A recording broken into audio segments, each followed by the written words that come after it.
Welcome to Amatel's lab, where lying wives and sneaky girlfriends finally get exposed. From girls' trips that never happened to coworkers who were a little too friendly, we break down every red flag, messy receipt, and suspicious text with humor, shock, and just a little bit of petty. Expect wild stories, dramatic reactions, and satisfying karma as the truth comes crashing through the door.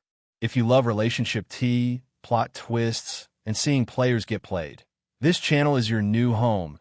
Every single chaotic, jaw-dropping, binge-worthy episode. Hit subscribe and never miss a fresh dose of exposed cheating. Don't forget to check our previous stories. Let's get into it. The cruelest thing Marin did wasn't sneaking around. It was how she could look me in the face after dinner, kiss my cheek, and say, "I'm working late again," like my trust was something she could borrow and never return. She didn't sound guilty. She sounded bored, like lying to me had become part of her routine. I remember standing in our kitchen in Knoxville, Tennessee, watching her grab her laptop bag and feeling the same quiet dread I'd been swallowing for weeks. She didn't ask how my day went. She didn't notice my hands shaking. Here's how it happened. My name is Nolan Caldwell. I'm the kind of guy who grew up believing steadiness mattered more than charm. Pay your bills. Keep your promises. Don't make scenes. I work in risk compliance for a regional supplier. Mostly boring, detail-heavy work that keeps contracts clean and fraud out of the system. Marin used to say she loved that about me, that I was solid. Somewhere along the way, solid became another word for predictable, and predictable became something she treated like background noise. Still, I thought we were okay. I thought marriages went through seasons. I didn't know ours was already being replaced. Marin and I had been together 7 years, married for 4. We weren't loud people. Our life was small and organized. Sunday groceries, bills paid on time, coffee in the same mugs every morning. We weren't rich, but we were stable. That stability was mostly why I trusted her with our finances. She liked handling the accounts, and I didn't fight it. She was confident with numbers, quick with apps, always optimizing something. If I asked a question, she'd act like I was accusing her. I'd back off because I didn't want to be that husband. I didn't realize backing off was training. The working late pattern started quietly. First it was 1 night a week, then 2. She'd text around 6, running behind. "Don't wait up." She'd come home after 10 smelling like perfume that wasn't hers. Something sharper, more expensive. When I asked, she'd shrug and say a coworker hugged her. Her eyes stayed calm, while mine searched her face for the person I married. I told myself I was being paranoid. I told myself love meant giving someone space. Meanwhile, she took space like it was owed. Our conversations got shorter. She stopped asking about my job. If I mentioned a stressor, she'd interrupt with her own story, then scroll on her phone while I talked. At night, she turned away from me in bed, back stiff like my presence annoyed her. I started waking up early just to have a few quiet minutes before the day, staring at the ceiling and feeling this heavy, unnamed fear. I didn't want to believe the obvious. I wanted to believe the marriage was tired, not dying. Marin fed that hope because it made me easier to manage. Her friends didn't help. Marin's coworker circle, people I'd met at holiday parties, started treating me differently, like I was a problem she had to tolerate. One time I walked up to greet them, and the conversation died. Marin didn't fix it. She just sipped her drink and watched me stand there. Later, when I asked what that was about, she said, "You're overthinking again." It wasn't just cheating I'd learned. It was a slow campaign to make me doubt my own instincts. To make me small. The night I broke was a Thursday. It had been a long week at work, and I still stopped at the diner off Kingston Pike to get Marin dinner. Meatloaf, mashed potatoes, a slice of pie. Something normal. Something that said, "I'm still here." I remember how warm the paper bag felt in my hands, like I was carrying a fragile peace offering. I drove downtown, rehearsing a smile like an idiot. I pictured her surprised, maybe softened, maybe apologetic for being distant. I still believed in the version of Marin that would care. Her office building was mostly dark when I arrived. The lobby smelled like floor cleaner and quiet. The security guard behind the desk looked up when I said her name. He didn't smile. He frowned like he was trying to be polite about something uncomfortable. "Marin Caldwell," he repeated. Then he checked the log and shook his head. She left about an hour ago. My throat tightened so fast it felt like swallowing glass. I stared at him, waiting for the punchline. He just shrugged, like it wasn't his problem. I walked back out holding dinner for a person who wasn't where she said she'd be. I sat in my car for a minute with the engine off, trying not to panic. My hands were sweating around the steering wheel. I opened my phone. Marin and I shared location for safety, her idea. I'd never abused it.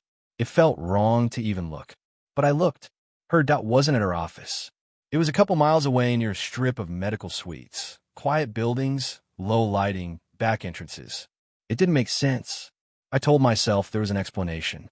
I told myself maybe she'd gone to help a friend. My body didn't believe me, though. My body already knew. I drove there slow, like speed would make it real faster. I parked across the street and watched the building. The dinner bag sat in the passenger seat, still warm, still hopeful, and the smell made me nauseous. Minutes passed. Cars came and went. Then a door opened, and Marin stepped out like she belonged to that place. She was laughing, open, easy laughter I hadn't heard in months. A man followed, and she slipped her arm through his. He leaned down and kissed her temple like it was nothing, like affection was normal, like I didn't exist. I got out of the car before I could talk myself out of it. My legs felt numb, my heart too loud. I called her name. Marin. She turned, and the smile didn't disappear. It just hardened into annoyance. Her eyes flicked to the dinner bag in my hand, then to my face, like I'd shown up to interrupt her schedule. "Why are you here?" she asked, voice sharp, not guilty. Not scared. Sharp. I held up the food. "You said you were working late. I brought you dinner." She exhaled like I was exhausting. "This is Derek," she said, gesturing to the man beside her. "He's a friend." Derek looked me over with a polite confusion, like he was trying to place me in a story he'd been told wrong. "Hey," he said cautiously. My mouth opened, but nothing came out. I waited for Marin to explain anything. Instead, she sighed and said, "Don't do this. Not here."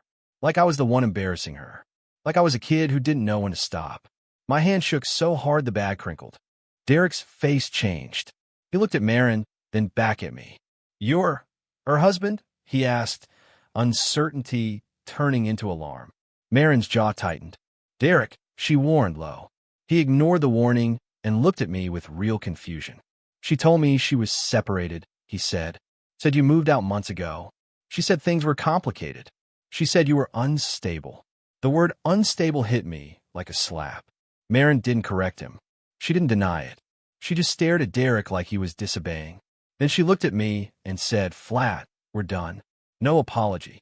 No remorse. Just a clean ending delivered on a sidewalk like it was a business decision. "I'm not explaining my life to you anymore," she added, as if I was the unreasonable one. The dinner bag felt ridiculous in my hand. I set it on the hood of my car because my fingers had gone numb. I wanted to scream.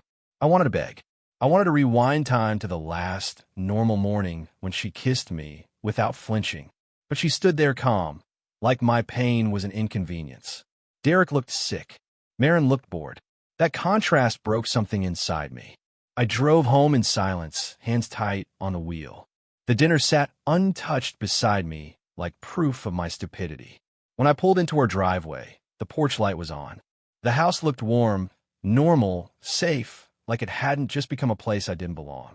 I walked inside and set the bag on the counter. The kitchen clock ticked loud.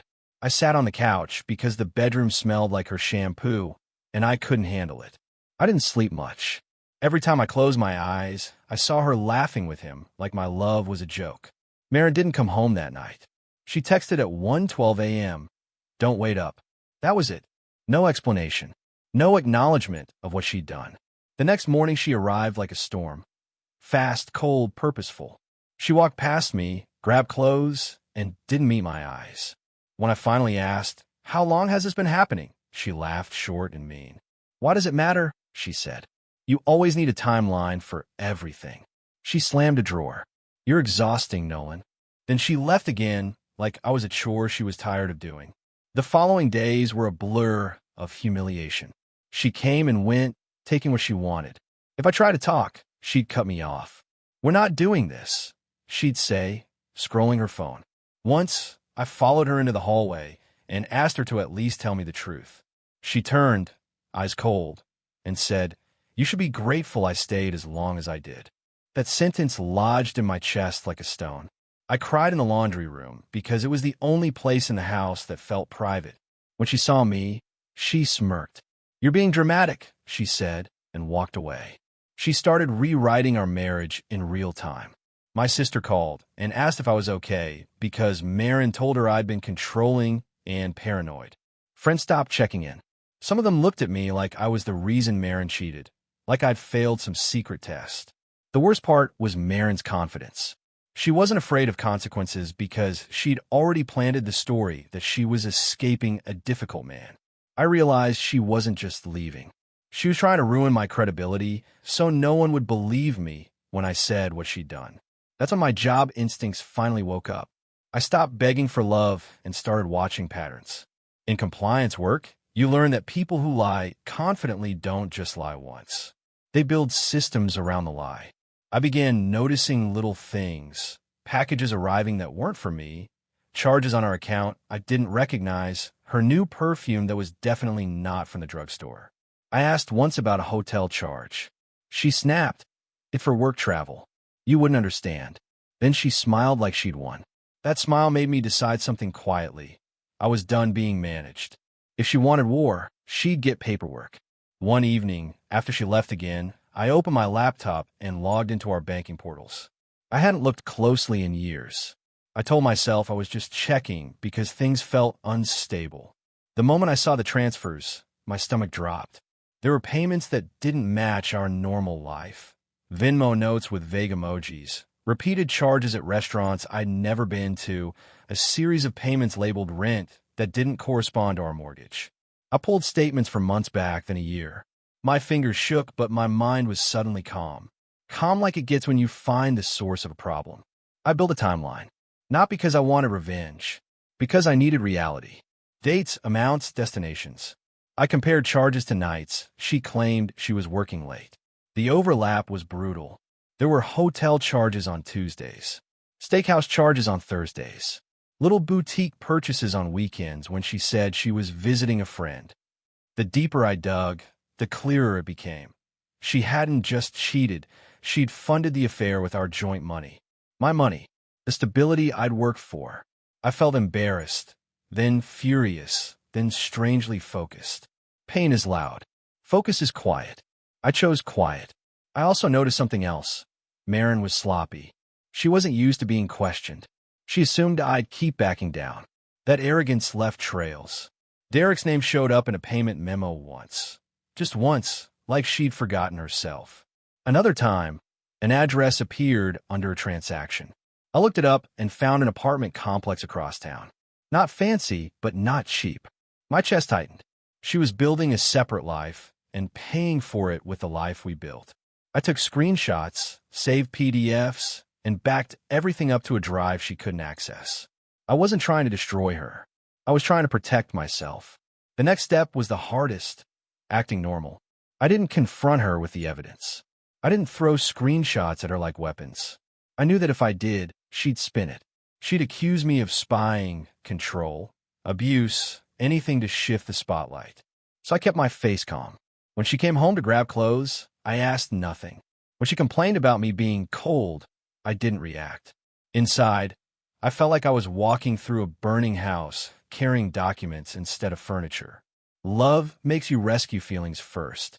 Survival makes you rescue facts. I called a lawyer on my lunch break, quietly from a parking lot. His name was Grant Sutter, a family attorney recommended by a coworker who'd been through a messy divorce. I told Grant everything in plain language. The working late, lies, the confrontation, Derek's confusion, the money. Grant didn't sound shocked. He sounded practical. He explained what documentation mattered, what not to do, what Marin might try. He told me to avoid dramatic moves and to protect my income. "You're not starting a fight," he said. "You're building a safe exit." That phrase stuck with me. I opened a new bank account in my name only. My hands shook while signing the forms, not from fear of the bank, fear of admitting my marriage was over. I rerouted my direct deposit to the new account. I didn't drain the joint account. I left enough to cover the mortgage for a month and utilities, because I refused to give her ammunition to call me abusive. I wasn't going to be the story she told people. I also changed passwords on anything that was mine: work accounts, personal email, cloud storage. Every click felt like cutting a thread. It hurt, but also made me breathe again. Marin noticed fast. She always noticed money. She came home one evening and tossed her purse on the counter like she owned the room. "Why are my cards declining?" she snapped. "No hello. No how are you. Just demand." I kept my voice even. "They're not declining," I said. "They're just not connected to my income anymore." Her eyes narrowed, like she was staring at a stranger. "What did you do?" she demanded. I closed a folder I'd been organizing. "I separated finances," I said. "And I filed." Her face tightened, not with guilt, with rage. "You can't do that," she said, stepping closer. "That's my money too." The entitlement in her voice made something in me go still. "It was," I said, "before you spent on your boyfriend," while telling him I was unstable. Her mouth curled, almost amused. "Good luck proving anything," she said. "You're not as smart as you think." She said it like a challenge, like she wanted me to swing and miss. I didn't raise my voice. "I don't need to be smarter than you," I said quietly. "I just need to be done." She laughed and walked away. Over the next week, she tried to push every button she'd installed in me. She'd cry suddenly, then switch to anger. She'd accuse me of ruining her life. Then she'd smirk and say, "You'll come crawling back. You always do." I didn't. That drove her crazier than any insult. She started staying out more, but now her trips had panic underneath them. Derek, I could guess, was starting to see cracks. People who lie confidently hate when their lies stop working. Meanwhile, my lawyer filed for temporary protections based on financial misuse and documentation. No drama, just paperwork. The temporary orders moved faster than Marin expected. When her access to certain funds got limited, it interfered with the life she'd been paying for. One afternoon, she stormed into the house and slammed a letter on the table. "What is this?" she snapped. It was the court notice. I didn't touch it. "It's the beginning," I said. She stared at me like she wanted to hit me, but she didn't. Instead, she leaned in and whispered, "You're going to regret making me your enemy." Her breath smelled like mint gum. Her eyes were ice. I realized then she didn't love Derek either. She loved control. 3 days later, Derek showed up at my door. I almost didn't answer, but when I saw him through the glass, he looked wrecked, pale, eyes tired, shoulders slumped like he'd carried something heavy and dropped it. I opened the door cautiously. "I'm not here to fight," he said quickly. I need to understand." I stepped outside so we wouldn't be trapped in my house together like some twisted meeting. He swallowed hard. "She told me you moved out," he said. "She said you were volatile. She said she was scared." His voice cracked on the last word. I didn't insult Marin. I didn't need to. I told Derek the simplest truth. We lived together until the week he met me. She'd been lying about work, and I had documentation of joint funds being used to pay for an apartment and expenses tied to him. Derek's face went blank, then red, then pale again. "She made me feel like I was saving her," he said quietly. "She made me feel like I was the good thing after a bad marriage." He looked down at his shoes. "I paid deposits," he admitted. "I bought furniture. I took on bills." My stomach tightened, not from jealousy, but from how thoroughly she'd used him too. "Did she ever say she was sorry?" I asked, not to be cruel, but because I already knew the answer. Derek shook his head slowly. "No," he said. When I confronted her, she just stared at me like I was annoying. Then she said I'd get over it. He looked up, eyes wet but angry. "Is she like that with everyone?" I exhaled. "She's like that when she's caught," I said. Derek rubbed his face with his hands.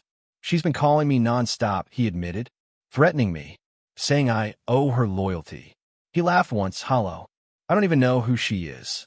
Neither did I, not anymore. Derek left after that, not as an ally, not as a friend, just as another person who'd stepped into Marin's trap and finally saw the teeth. A day later, Marin came home furious. "What did you say to him?" she demanded. Her voice was sharp, desperate. I kept my tone calm. "I didn't have to say much," I told her. "You did the talking for years." She glared like she wanted to rip something apart. "He's weak," she spat. "I don't need him." The lie was obvious because she wouldn't stop texting him even while saying it. Watching her scramble was the first time I felt my own power return. Karma didn't show up as sirens or a public humiliation. It showed up as Marin's carefully built double life, collapsing under the weight of her own arrogance. Derek blocked her. The apartment complex called about a payment issue. A furniture store flagged a disputed charge. Her co-worker circle, people she'd use as cover, began distancing themselves because her mess was now close enough to splash them. She tried to come back to me in small ways, not with love but with convenience. One morning she made coffee like old times and set a mug near me. "We can be adults," she said lightly. I didn't touch the mug. "We can settle this quietly," she added, voice almost sweet. "No need to drag things out." I looked at her and saw the strategy plain as daylight. Soften me, confuse me, regain access. "I'm settling it quietly," I said, "through my lawyer." Her smile fell. "You're really going to throw away years over one mistake?" she asked. The way she said mistake, like it was a dropped glass, not a deliberate betrayal, made my stomach turn. "It wasn't one mistake," I said. "It was a lifestyle." She rolled her eyes. "You love playing the victim," she muttered and walked away. The divorce process was ugly in small, private ways. Marin didn't scream in courtrooms. She didn't need to. She sent cutting texts. She tried to bait me into reacting. She told mutual friends I was punishing her. She hinted I had mental issues. Every lie was designed to make me lose my temper, so she could point and say, "See?" I refused to give her that.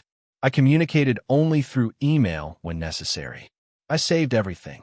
When I felt like breaking, I went for long drives outside town, letting the winter air sting my face until the tears stopped. I learned that grief and discipline can live in the same body. Then came the moment that felt like karma clicking into place, quiet, clean, irreversible. Grant called me and said the court accepted the documentation showing marital funds used for the affair in the separate apartment. Not a dramatic victory, not a celebration, just a legal recognition that what she'd done had consequences. Marin would have to account for those expenses. The temporary orders stood. The financial bleeding stopped. When I heard that, I didn't cheer. I sat at my desk and stared at the wall, shaking, because relief can feel like shock when you've been drowning for months. For the first time, I believed I'd survive her. Marin reacted the only way she could, anger and contempt. She showed up to collect more belongings, slamming drawers, muttering insults under her breath.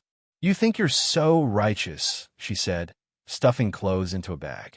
"You're just bitter because you couldn't keep me interested." The cruelty was intentional. She wanted to leave me with a final wound. I watched her move through the house like she'd never loved it, like we hadn't painted the living room together or argued over couch colors. She paused at the doorway and looked back with a smirk. "Enjoy your boring little life," she said. Then she left. No apology. No remorse. Nothing human.